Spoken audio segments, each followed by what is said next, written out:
Trent Williams versus Bosa today. Jose, take us away. I only saw them go once on the right side. Matter of fact, I think they really gave extra reps to the middle of the pack, bottom depth chart players. And I think that kind of alludes to what you're just saying. We don't want those middle of the pack depth chart players to, because obviously those top premier players, there's already film on them. I mean, what the hell else are you going to learn about them in training camp versus you'll learn more in an actual game. Those are other players. So I think they want to, the same reason why Pettis was getting more and Ayuk less today. It's like, hey, we know what you can do. Let's get these guys up to speed, because especially without preseason, we're kind of screwed here a little bit. So Bosa, on the one time, he got owned. He got owned by Trent Taylor. He couldn't do anything, and he knew it. Trent Williams. And he as soon as the rep was over, he got off and was just kind of stuff, because he knew he could have done better. He tried. He came off the line fast. Trent Williams came off, met him at the same speed. He's like waiting for him. And then gave a little hezzy inside, tried going outside with some power, but then Trent just kept bang, bang, battle. Not a bruising, a lot of punches being thrown right there in between, and he just kept him at bay. Bosa couldn't do anything.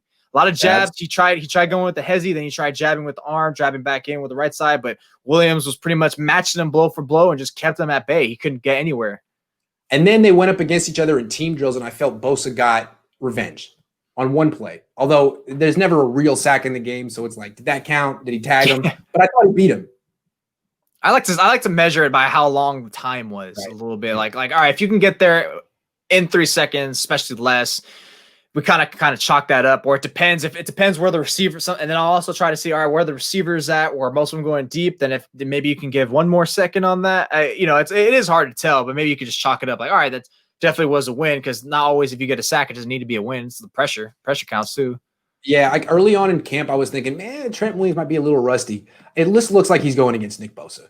And Bosa, it looks like Nick Bosa is actually taking a step from last year. He looks leaner, stronger, faster.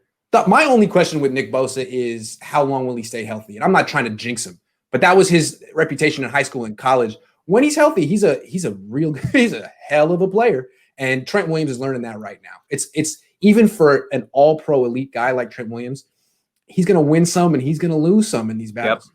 Yep. This is Bosa's pretty much his first training camp at this point, because last year, the first day or two, sprained his ankle, and it hindered him until the first 4 weeks of the season. So this is a great shot for him.